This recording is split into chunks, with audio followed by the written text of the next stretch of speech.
investigation ends.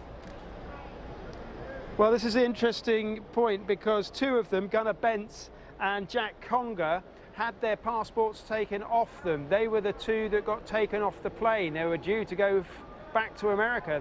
They thought they were on their way. They've had their passports taken from them, and it's up to the judge to decide when or if he gives them back. Now, let me just remind you, this story really centres around Ryan Lochte. Let me put him in context for you. He's second only to Michael Phelps in the United States in terms of successful swimmers. He's had his own TV show in the United States. What I'm trying to tell you is he is big news. He's a marquee name. And a few days ago, he went out for a night out with three of his mates from the US swimming team.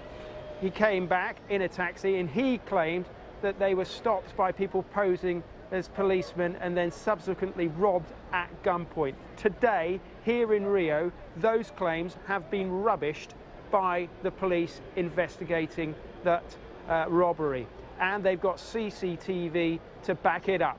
Dan Rowan, our sports editor, has more.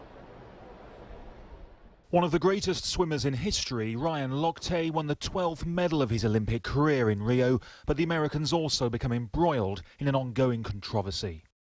Last Saturday night, Lochte and three teammates, Gunnar Bentz, Jack Conger and Jimmy Fagan, seen here arriving at a nightclub, were out celebrating another successful games. Later, they claimed they'd been robbed at gunpoint on the way home, but today CCTV footage emerged of the four at a petrol station, and police say their story was concocted to cover up a dispute over a damaged toilet. The swimmers seen here prevented from leaving by a security guard. At this exact moment, what the police can say is that there was no robbery the way the athletes reported. In theory, they can be charged with giving false testimony and vandalism. Where are you robbed? Where are you guys robbed? Tell us, where are you robbed? Last night, as the plot thickened, two of the swimmers were prevented from flying home, hauled off a US-bound plane at Rio Airport and taken in for questioning. Sometimes you take actions that you later regret. They are magnificent athletes. Lochte is one of the best swimmers of all times. You know, they had fun, they made a mistake. It's part of life. Life goes on. 85,000 military and police personnel have been deployed here to make the games safe. But after a series of security scares and with just 3 days to go, the authorities will now be hoping there are no more incidents. Dan Rowan, BBC News, Rio.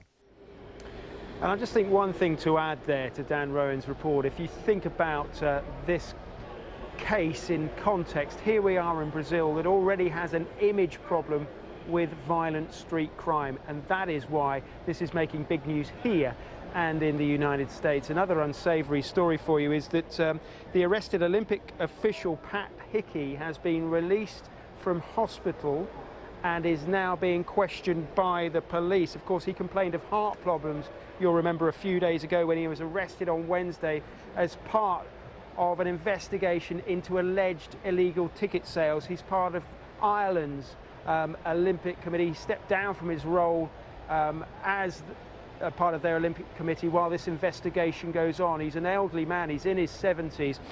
Let's move on though to some of the more positive stories around the Olympic Games, because wonderful story at the triathlon, 1.5 Ks in the water in the Atlantic as well. Then you had 42 Ks on your bike and 10K run, and it was Jonathan Brownlee defending his title ahead of his brother Jonathan in that today. So another gold medal for Great Britain. And we had a sensational turn up in the heats for the sprint relay and the women's sprint relay earlier today, when the Americans looked like they dropped the baton. Alison Felix, though, actually had the baton taken out of her hand accidentally by the Brazilian team. They were disqualified. The Americans appealed, and they've been able to run again here tonight at the Olympic Stadium and qualify fastest for the final. That's never happened before, so quite a turn up there. The Americans thought they were out of it, they appealed, they're back in, and not only are they back in, they're the fastest. Big cheers in here tonight. There will be an almighty cheer when Usain Bolt goes in the 200 metres final. He's 25-1 on to win. That means, Rico, if I slam down $25 in the bookmakers and Usain Bolt won, I'd only get 26 back. He's that hot. He's not going to be able to be stopped, not by anyone, but the fans in there will love it. All right, thank you so much for joining us. Chris Mitchell, live from Rio. Looking forward to that 200-meter final with Usain Bolt. Let's now take a look at some of the day's